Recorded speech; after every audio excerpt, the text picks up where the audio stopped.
Cycle की शुरुआत करने वालों के लिए टिप्स बहुत फ़ायदेमंद हैं। साइकिलिंग करना, कुछ बातों की तरफ ध्यान दें।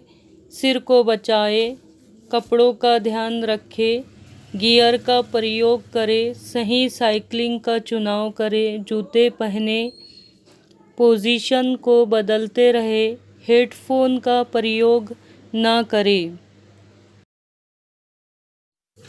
साइकिल चलाएं और बीमारियां दूर भगाएं। साइकिल चलाने से दिल से जुड़ी बीमारियों का खतरा कम हो जाता है।